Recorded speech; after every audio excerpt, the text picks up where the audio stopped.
CBN at 361 degrees పాలిమ్యాథ్ పుస్తకాన్ని CM Chandrababu సింగపూర్లో ఆవిష్కరించారు. కాకతీయ కల్చరల్ అసోసియేషన్ ఆధ్వర్యంలో నిర్వహించిన ఈ కార్యక్రమంలో పాల్గొన్న ముఖ్యమంత్రి పుస్తకాన్ని విడుదల చేశారు. పుస్తకం తొలి ప్రతులను సింగపూర్లోని భారత హై కమిషనర్ శిల్పక్ అంబులే, మంత్రి P Narayana Kakatiya cultural association ప్రతినిధులకు అందించారు. ఈ పుస్తకాన్ని రేపటి కోసం దినపత్రిక చీఫ్ ఎడిటర్ సాకమూరు శ్రీనివాస ప్రసాద్ రచించారు. దీనిని విశ్రాంత IAS అధికారి KV సత్యనారాయణ ఇంగ్లీష్లో అనువదించారు. దార్శనిక నేతగా ముఖ్యమంత్రి చంద్రబాబు వివిధ సందర్భాల్లో తీసుకున్న నిర్ణయాలను విశ్లేషిస్తూ ఈ పుస్తకాన్ని రచించారు.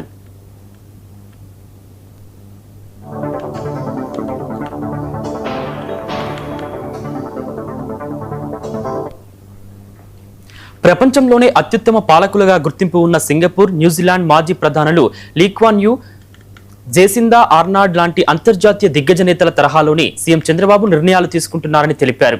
ఏపీ అభివృద్ధికి విజన్ల రూపకల్పనలతో పాటు అమరావతి రాజధాని నిర్మాణంలో తీసుకుంటున్న శ్రద్ధ దీనికి ప్రత్యక్ష ఉదాహరణ అని రచయిత సాకమూరు శ్రీనివాస ప్రసాద్ వివరించారు. ఏపీ రేరా మాజీ చైర్మన్ రామనాథ్ వివిధ సందర్భాల్లో వ్యక్తపరిచిన అభిప్రాయాల్లో బాహ్య ప్రపంచానికి తెలియని అంశాలను CBN at 361 degrees పుస్తకంలో ఆవిష్కరించినట్లు తెలిపారు.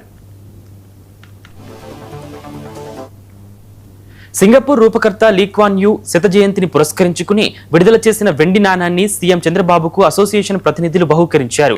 త్వరలోనే ఈ పుస్తకం తెలుగు, హిందీ సహా వివిధ భారతీయ భాషల్లో విడుదల చేయనున్నట్లు అసోసియేషన్ ప్రతినిధులు తెలిపారు. గతంలో వెలువడిన చంద్రబాబు X.4 పుస్తకం సాఫ్ట్ కాపీ 8 మిలియన్ల మేర డౌన్లోడ్ అయ్యిందని తెలిపారు. ఈ పుస్తకంలో పొందుపరిచిన అంశాలు రాజకీయ పరిశోధకులు, నాయకత్వ లక్షణాలపై అధ్యయనం చేస్తున్న వారికి, మేనేజ్మెంట్ విద్య అభ్యసించే వారికి ఉపయుక్తంగా ఉందని నిర్వాహకులు వివరించారు. ఈ కార్యక్రమంలో రెరా మాజీ చైర్మన్ రామనాథ్, KV సత్యనారాయణ, శంకర ప్రసాద్, సింగపూర్లోని తెలుగు ప్రముఖులు పాల్గొన్నారు.